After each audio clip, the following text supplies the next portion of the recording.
Hey, what do you think of the new place? Bit of Betfair poker action for you this week. I just joined yesterday. Just joined a free roll as well, just to see kind of what it was like. It's always handy when you can try things out for free. Plus, I won some money from it, so it wasn't so bad. I came 75th out of a field of 1600. Yeah, so this first hand, it's a 9 ring as you can see. We all basically fold, and obviously I'm going to fold with a 5 and a 3. We have 4 people in the pot, which is one of the reasons I picked this hand. Yeah, so the flop, as you see there, is 9 ace ace. The first person checks.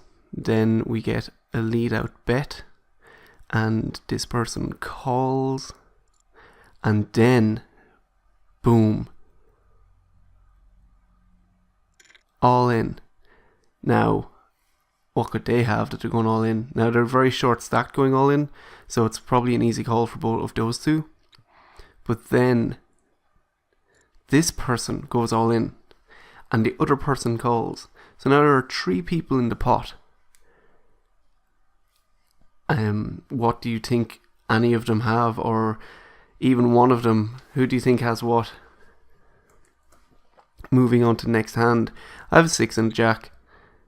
It's kind of marginal, but I figured the person behind has 9,000 chips. If they went all in, I couldn't call with a jack or a 6, with a jack and a 6, because if they happen to win, then I'd only be left with 3,000 behind, which wouldn't be helpful when the blinds are 1.5. So that's one of the reasons I folded there. Another is jack 6. Like I said, it is marginal, and this isn't the sit and go, this is a tournament, so you have to take more things into account. And then there's that person there with 5,000 chips. If they called and beat me, I'd only be left with 7,000. And then we get one caller.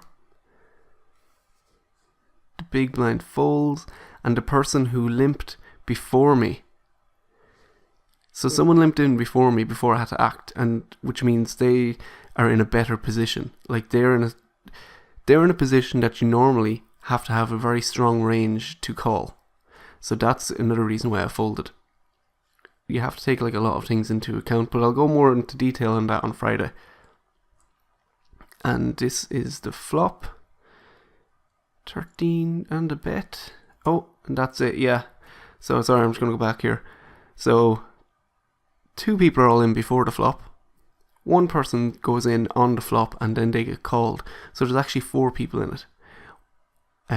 It's unlikely, I'm just going to put this out there, it's unlikely that someone has pocket jacks or pocket 6s, just because I have one of each.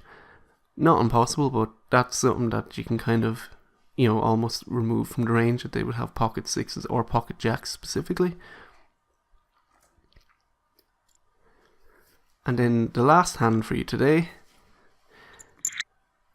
I have a queen 8, and I fold because I just won a huge pot before this one, and I never really like to play after I win big pots, just kind of like to recuperate and relax. Plus I was kind of worried about the 8 as the kicker for the queen. And we get a raise to 7,000. And the dealer with 31,000, 9, 8, 7, decides 2. Eventually. That's one thing I have noticed about Betfair. They folded anyway. But that's one thing I have noticed about Betfair over PokerStars. Although they don't seem as strong players, they do take longer to decide, which really baffled me.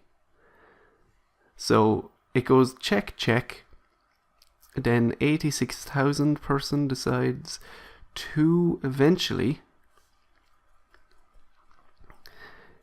Give it a little bet, 10,000 into a pot of 25.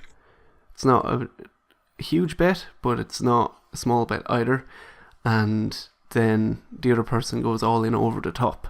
So what do you think the 2 of those have? I had queen 8, obviously enough, you can see that. Yeah, but that's one thing that really annoyed me about Betfair poker. just everyone took the full 15 seconds to make a decision.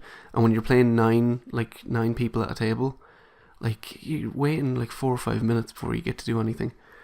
But anyway, I did have lots of fun. I will stay on this site. I probably will be back to PokerStars on Wednesday for the sit and go though. And until Friday, when you see the results of these, I won't say any more about these hands. And good luck guessing, and see you on Wednesday.